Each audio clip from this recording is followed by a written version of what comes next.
आज हम लोग पढ़ेंगे संख्याओं के बारे में, और यहाँ पर हमने संख्याएं लिख दी हैं। ठीक है, अभी हम क्या करेंगे, सबसे पहले हम प्राकृतिक संख्या के बारे में जानेंगे, जिसको कहते हैं इंग्लिश में नेचुरल नंबर। या अब नेचुरल नंबर्स होते क्या हैं, जैसे हम किसी संख्या, किन्हीं वस्तुओं को हम गिनने के लिए जिन संख्याओं का इस्तेमाल करते हैं उन्हीं को प्राकृतिक संख्या कहते हैं। जैसे कोई भी वस्तु ले लो यार, या मान लो पेंसिल गिनते हो, मान लो ढेर सारी पेंसिल हैं, क्या करते हो, ऐसे गिनते हो ना, 10 पेंसिल है, 15 पेंसिल है, या 100 पेंसिल है। ठीक है, तो वो क्या रहे, गिन रहे हो, और वो जो संख्याएं होती हैं वही क्या होती हैं, प्राकृतिक संख्या है, यानी कि जिनसे हम किसी वस्तु को गिन सकते हैं। तो वो कौन कौन सी संख्या होती हैं भाई, 1, 2, 3, 4, 5, इसके आगे हम चले जाएंगे इनफाइनाइट तक। ठीक है, क्योंकि भाई वस्तुएं जो होंगी कितनी भी हो सकती हैं, जरूरी नहीं कि 10, 15, 20, 100 ऐसे ही हो, इसीलिए इनफाइनाइट लगा दिया है कि जितनी भी वस्तुएं होंगी इन्हीं के अंदर आएंगी। ठीक है, देखो इसमें जीरो नहीं लिया गया। ठीक है, अब भाई कोई वस्तु होगी, जीरो वस्तु तो होगी नहीं, एक से ही स्टार्ट होगी, है ना, तो वो क्या होगी, प्राकृतिक संख्याएं। अब ये बताओ, एक का, मान लो प्राकृतिक संख्या एक है, प्राकृतिक संख्या एक है, इसका पूर्ववर्ती होता है, जो जिसको बताना हो बता सकता है। क्या प्राकृतिक संख्या एक का पूर्ववर्ती होता है? पूर्ववर्ती का मतलब होता है जो पहले की संख्या हो। ठीक है, एक घटाने पर जो संख्या मिलती हो, तो क्या प्राकृतिक संख्या एक का पूर्ववर्ती होता है? हाँ ठीक है, नहीं होता है, नहीं होता है। वैसे भी यहाँ पर दिख रहा है ना, एक से ही स्टार्ट हो रहे प्राकृतिक संख्या, तो जीरो इसमें है नहीं भाई। अगर एक में से एक घटा रहे हो, पूर्ववर्ती संख्या का ही मतलब है कि एक में से जो भी संख्या होगी उसमें से एक घटाना पड़ेगा, और अगर एक घटाते हो तो जीरो आ जाएगा, और जीरो इसमें तो है ही नहीं। ठीक है, बात समझ में आ गई। और देखो, अब ये एक चीज और बताओ, सबसे छोटी प्राकृतिक संख्या कौन सी होती है, कौन बताएगा? एक ही होती है, वेरी गुड। क्योंकि भाई देखो, जो प्राकृतिक संख्याएं स्टार्ट हो रही हैं वो कहां से स्टार्ट हो रही हैं, एक से स्टार्ट हो रही हैं, और कहां तक जा रही हैं, अनंत तक। तो जो सबसे छोटे प्राकृतिक संख्या होगी वो तो भाई एक ही होगी, जीरो नहीं हो सकती। ये बात समझ में आई प्राकृतिक संख्या के बारे में। अब इसमें किसी को कोई डाउट्स है? अगर है तो ठीक है, नहीं तो हम आगे बढ़े। ठीक है, अब देखो, अब हम बात करते हैं पूर्ण संख्याओं के बारे में। पूर्ण संख्याएं जिनको इंग्लिश में कहते हैं होल नंबर्स। अब पूर्ण संख्याओं में सिर्फ देखो क्या करना है आपको, जीरो प्लस प्राकृतिक संख्या, इसका मतलब क्या हुआ भाई, जीरो प्लस प्राकृतिक संख्या, यानी कि जो प्राकृतिक संख्याएं होती हैं उसी के आगे जीरो लगा दो बस। यानी कि जो पूर्ण संख्या होती हैं वो कहां से स्टार्ट होती हैं, जीरो से। क्या हो जाएंगी, जीरो, एक, दो, तीन, चार, डैश डैश डैश, इनफाइनाइट तक। Very good. तो देखो, इन दोनों में थोड़ा सा ही अंतर है। वो किसका अंतर है कि भाई देखो, जो प्राकृतिक संख्या होती है उसमें जीरो नहीं होता है, और पूर्ण संख्याओं में क्या होता है, जीरो होता है। अब ये बताओ, सबसे छोटी जो पूर्ण संख्या होती है वो क्या होती है, इसमें से देख करके बताओ।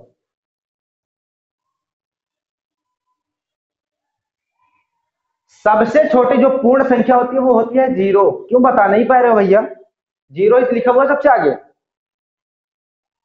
आई बात समझ में? ठीक है, अरे हाँ, सभी लोग बोल दिया करो। तो देखो, सबसे छोटी जो प्राकृतिक संख्या है, सॉरी पूर्ण संख्या है, वो क्या है, जीरो है। अब ये बताओ, पूर्ण संख्या एक का, यहां पर मैं लिख देता हूं, पूर्ण संख्या एक का क्या पूर्ववर्ती होगा, पूर्ण संख्या एक का पूर्ववर्ती। पूर्ववर्ती का मतलब है कि हमको एक से जो भी संख्या होगी, एक ही नहीं, यहां पर एक है तो इसलिए कोई भी संख्या होगी उसमें से क्या करना पड़ता है, एक घटाना पड़ता है। अगर हम एक घटाते हैं क्या आएगा, जीरो। और ये जीरो देखो इसमें है कि नहीं है। तो भाई पूर्ण संख्या एक का पूर्ववर्ती हो सकता है। क्यों हो सकता है? क्योंकि भाई पूर्ण संख्या में अगर मैं ये जीरो का पूछा होता तब ना होता। ठीक है, हमने एक का पूछ लिया था, अगर एक में से एक घटाओगे तो जीरो तो आ ही रहा है, जो कि पूर्ण पूर्ण संख्या है। बात समझ में आई कि नहीं?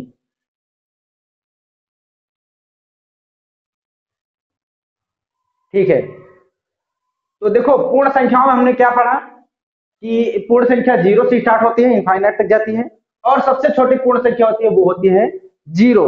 और अगर पूर्ण संख्या एक है, अगर एक का हम पूछते हैं पूर्ववर्ती, जीरो का नहीं, एक के अलावा अगर किसी भी पूर्ण संख्या का हम पूर्ववर्ती करते हैं तो उसका पूर्ववर्ती होगा। ठीक है, अगर हम यही जीरो का करेंगे तो नहीं होगा। क्यों? इसके आगे कोई संख्या ही नहीं है भाई। ठीक है, तो ये बात समझ में आ गई। तो ये हो गया क्या? पूर्ण संख्या। अब हम बात करते हैं भाज्य संख्याओं के बारे में। तो भाज्य संख्या क्या होती है, जिसको इंग्लिश में कहते हैं कंपोजिट नंबर। ठीक है, देखो भाज्य संख्याएं वो संख्या होती हैं जिनके दो से अधिक गुणनखंड होते हैं, या फिर ऐसा भी कह सकते हो कि दो से अधिक संख्याओं से अगर हम उसमें भाग करते हैं उस संख्या में तो वो पूर्णतः विभाजित हो जाएगी। जैसे हम कोई संख्या लेते हैं, मान लो 4। ठीक है, अभी 4 का अगर हम गुणनखंड करते हैं, ठीक है, यहां थोड़ा सा ऊपर लिखते हैं, 4 का अगर 4 का गुणनखंड करेंगे तो क्या क्या आएगा? पहले तो एक पहले तो एक आ जाएगा। गुणनखंड में पूछ रहा हूं क्या क्या हो सकता है, दो गुणे दो नहीं। देखो जैसे एक हो जाएगा, दो हो जाएगा, और चार हो जाएगा। ठीक है, तो ये गुणनखंड इसके हो जाएंगे 4 के। ये मैंने ऐसा नहीं समझ में आया तो भाग समझते हैं। मैंने ये भी बताया कि भाई अगर किसी संख्या, अगर कोई संख्या भाज्य संख्या है तो उसमें हम क्या करेंगे भाई, दो से अधिक संख्याओं से अगर हम भाग कर लेते हैं और वो क्या हो जाता है, पूर्णतः विभाजित हो जाता है, तो वो भाज्य संख्या होगी। जैसे हम इसी 4 को ही लेते हैं, पहले ये बताओ आवाज जा रही है ना? ठीक है, जैसे इसी अगर हम 4, हाँ 4 को ही लेते हैं, देखो तो 4 को अगर हम एक से भाग करेंगे तो भाग कर सकते हैं ना, एक चौके 4, ये घटेगा तो जीरो आएगा। देखो पूर्णतः विभाजित हो गया। पूर्णतः विभाजित होने का मतलब है कि उसमें शेषफल शून्य आना चाहिए। अभी देखो इस 4 को हम और किससे भाग कर सकते हैं? 2 से। तो क्या करेंगे, 2 दूना 4 हो सकता है, इसमें भी देखो शेषफल शून्य आ रहा है। अभी 4 को और किस संख्या से हम भाग कर सकते हैं? 4 से। देखो 4 को हम 4 से भी भाग कर सकते हैं, 4 एक काम 4 हो जाएगा। देखो इसमें क्या हो रहा है कि दो से अधिक संख्याओं से हम भाग कर रहे हैं, और क्या हो रहा है कि सब में क्या हो रहा है कि पूर्णता विभाजित हो जा रहा है। अगर ऐसा होता है तो वो संख्या क्या होगी? भाज्य संख्या होगी। आई बात समझ में? चलो हम एक एग्जांपल और लेकर के देखते हैं। जैसे अभी ये हमने 4 लिया था, हम ले लेते हैं कोई संख्या और,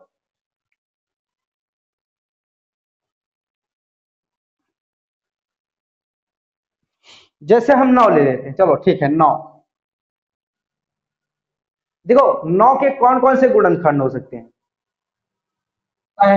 एक तो होगा ही, वो किसी भी कोई भी संख्या होगी एक तो होता ही। एक के बाद 3 हो सकता है, 3 होगा, और 9। देखो हमने 9 लिया, देखो इसमें भी क्या हो रहा है, दो से अधिक गुणनखंड इसके आ रहे हैं। ठीक है, अब इसमें भी भाग करके देखोगे, इन्हीं संख्याओं से भाग करके देखोगे तो क्या हो रहा है, पूर्णतः विभाजित हो जाएगा। बात समझ में आ गई? जैसे हाँ 12 ले लेते हैं हम लोग, तो क्या होगा, एक होगा गुणनखंड, दो भी हो जाएगा, तीन भी हो जाएगा, चार भी हो जाएगा, छह भी हो जाएगा, 12 हो जाएगा। तो अगर इनमें से किसी भी संख्या से इसमें भाग करके देखोगे तो क्या होगा, पूर्णता विभाजित हो जाएगा, वो भाज्य संख्या कहलाएगी अगर ऐसा होता है तो। देखो भाज्य संख्या क्या क्या होंगी, 4 होगा, 6 होगा, हाँ 4 6 8 9 भी होगा, 10 भी होगा, 12 भी होगा, 14 भी होगा, और इसी के मतलब ऐसे आगे चलते चले जाएंगे। देखो इनमें क्या, बस बस बस ठीक है, इसके आगे भी हो सकता है लेकिन इतना ही समझना है तुम लोगों को। अभी देखो, अब हम बात करते हैं सबसे छोटी भाज्य संख्या कौन सी होती है। तो यहाँ पर 4 दिख रहा है ना, तो सबसे छोटी जो भाज्य संख्या होगी वो होगी 4। ठीक है, जैसे अभी हम इसके पहले 4 के पहले कौन कौन सी संख्या है, 3 है, 2 है और 1 है। कौन कौन सी संख्या है, 3, 2, 1। और ये क्या है, ये इनके दो से अधिक गुणनखंड किसी के है ही नहीं। ठीक है, तो भाज्य संख्या में तुम लोग ने अभी पढ़ा कि भाई जिनके 2 से अधिक गुणनखंड होंगे या फिर 2 से अधिक संख्याओं से भाग देने पर पूर्णतः विभाजित हो जाए उस संख्या में, तो भाज्य संख्या होती है। लेकिन ये जो संख्याएं दिख रही हैं तुमको, इसमें सिर्फ 2 ही गुणनखंड होते हैं और 2 ही संख्या से भाग कर सकते हैं बस। ठीक है, तो ये क्या होंगी, भाज्य संख्याएं नहीं है। और सबसे छोटी भाज्य संख्या कौन सी होगी, वो होगी 4। ठीक है, बात समझ में आ गई। तो ये हो गया भाज्य, ठीक है, तो ये हो गया भाज्य संख्या। अभी हम बात करते हैं अभाज्य संख्याएं। अभाज्य संख्याओं को इंग्लिश में कहते हैं प्राइम नंबर्स। देखो अभी हम लोगों ने भाज्य संख्या पढ़ा, इसका एक तरीके समझ लो कि इसका उल्टा ही है अभाज्य संख्या। ठीक है, तो अगर लिखा है, देखो भाज्य संख्याएं लिखी है और जो अभाज्य लिखा है ये भी उल्टा ही एक तरीके से समझो। ठीक है, विलोम ही तो है। अब इसमें क्या होता है, इसमें यह था कि भाई 2 से अधिक गुणनखंड होते हैं भाज्य संख्या में, लेकिन इसमें क्या है कि 2 से अधिक गुणनखंड नहीं होते हैं अभाज्य संख्याओं में।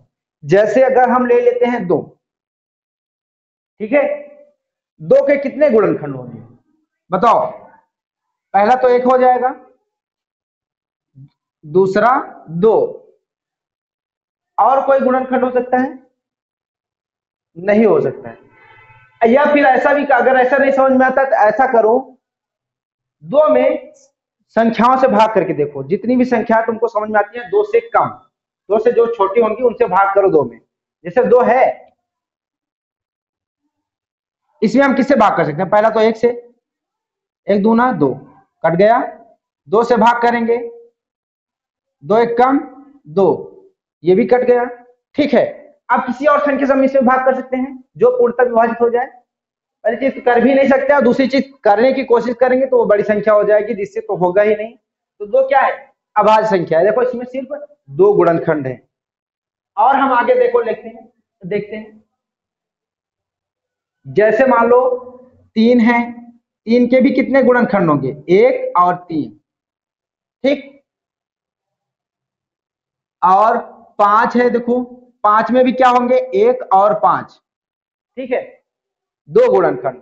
अभी 5 में क्या करोगे, 1 से भाग करोगे तो पूर्णतः विभाजित हो जाएगा। 2 से भाग करके देखोगे क्या होगा, शेषफल आ जाएगा, 2 दूना 4, 1 शेषफल आ जाएगा। तो शेषफल अगर आता है तो वो क्या है, अभाज्य संख्या नहीं है। बात समझ में आ गई। ठीक है, अभी देखो जैसे अभी 5 है, 5 के बाद क्या आ जाएगा, 7 हो जाएगा। ठीक है, 7 का भी क्या होगा, 1 और 7, 2 गुणनखंड होते हैं। ठीक है, तो ये बात समझ में आ गई। अभी हम अभाज्य संख्याएं लिखते हैं कुछ, जो कि मतलब ज्यादा नहीं लिखेंगे, थोड़ा सा ही लिखेंगे, जिससे कि एक आइडिया लग जाए कि क्या क्या हो सकती हैं संख्याएं, अभाज्य संख्याएं। वैसे तो इनफाइनाइट तक है, तुम कुछ भी लिख सकते हो, मतलब जितना भी जाओगे उतना ही जाएगा वो। ठीक है, जैसे 2 हो गया, 3 हो गया, 5 हो गया, 7 हो गया, 11 हो गया, 13 हो गया, 17 हो गया, 19 हो गया, 23 हो गया, और इसके आगे आगे और चले जाओगे तो अभाज्य संख्याएं आती चले जाएंगे। ठीक है, ये बात समझ में आ गई। ठीक है, अब इसमें देख करके बताओ कि सबसे छोटी अभाज्य संख्या कौन सी है।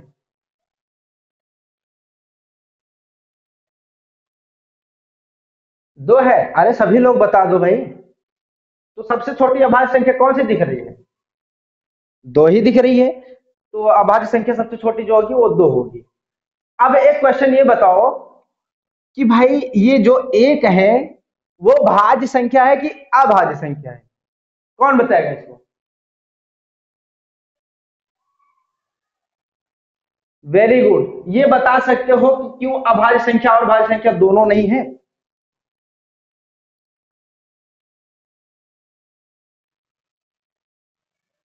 चलो ठीक है, मैं बताता हूं। देखो ये एक तो पहली चीज तो जो तुमने बताया कि ना तो अभाज्य संख्या है ना तो भाज्य संख्या है, ये बिल्कुल सही है।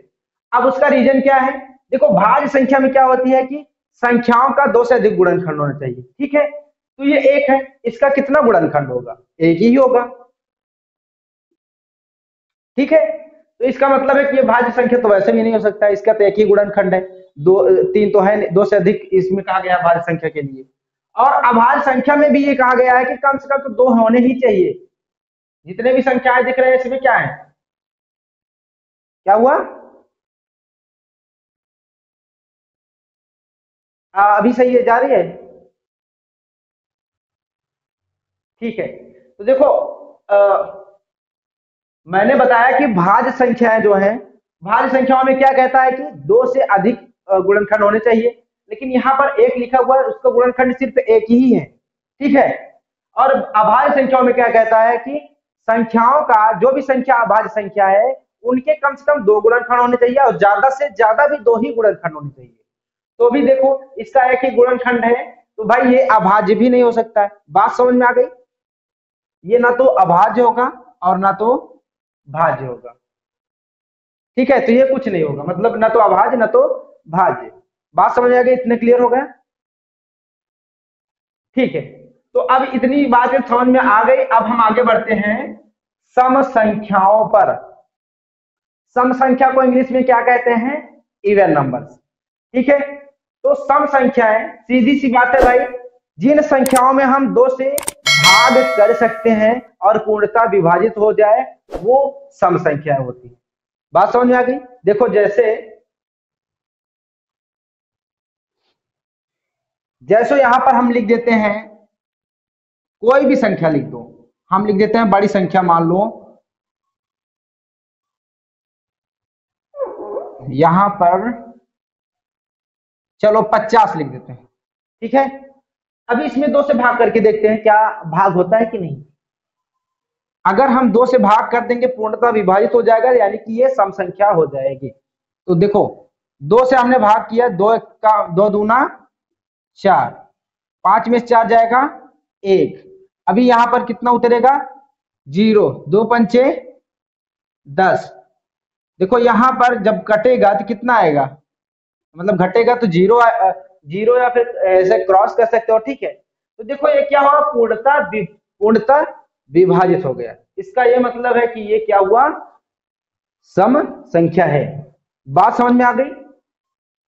तो किसी ठीक है, तो किसी भी संख्या में अगर हम दो से भाग करते हैं और वो पूर्णतः विभाजित हो जाता है, यानी कि शेष फल शून्य आ जाए या फिर शेष फल कुछ भी ना आए, कुछ भी ना आए का मतलब शून्य ही है, ठीक है। तो क्या होंगी? भाज्य संख्याएं होंगी। जैसे दो तो होगी, ठीक है, चार, छ, 8, 10, 12, 14, 16, बस बस 15 नहीं होगा, 15 नहीं होगा, 15 नहीं होगा, 15 नहीं होगा।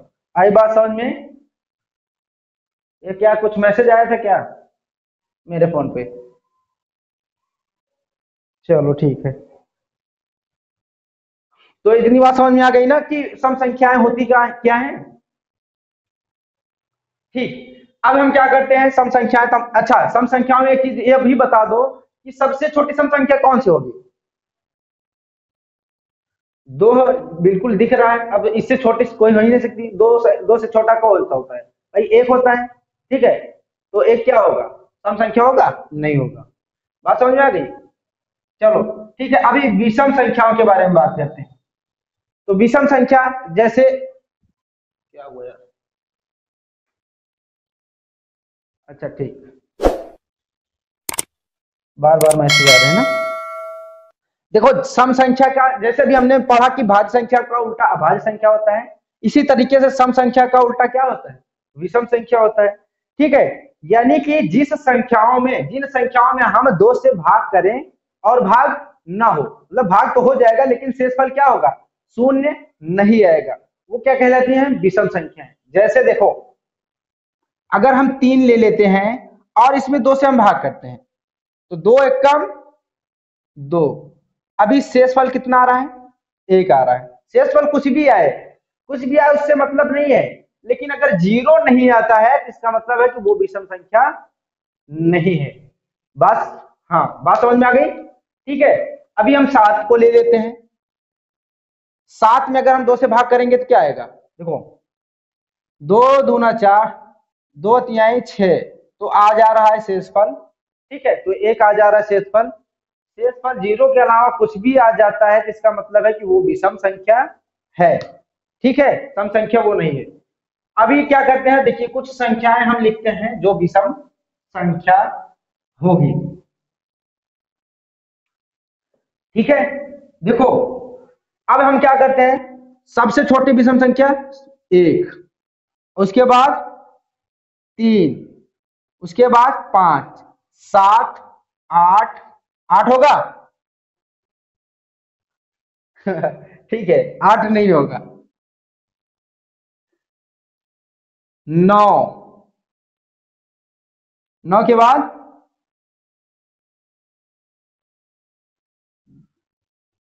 11, 11 के बाद 13, 13 के बाद 15,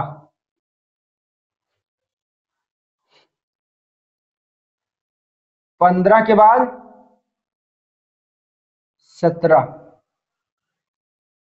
ठीक है। तो देखो आज की जो क्लास है इसमें हम लोगों ने जितना भी पढ़ा है इतना ही पढ़ेंगे, इसके आगे नहीं पढ़ेंगे। इसके आगे की जो क्लास होगी इसी के बारे में होगी, लेकिन उसमें हम कुछ क्वेश्चन करेंगे इन संख्याओं से रिलेटेड। तो इसको क्या करना, तुम लोग बढ़िया से घर पर पढ़ लेना, ठीक है। वीडियो तुमको यूट्यूब पर मिल जाएगी, अगर कोई भी डाउट होता है तो यार वहां से देख लेना फिर से वीडियो को, और अगर हाँ कोई भी समस्या होती है तो कमेंट भी कर देना, ठीक है, कि सर यहाँ पर हमको नहीं समझ में आया फिर से बता दीजिए, तो वो बता दिया जाएगा। बिल्कुल भी टेंशन लेने की जरूरत नहीं है।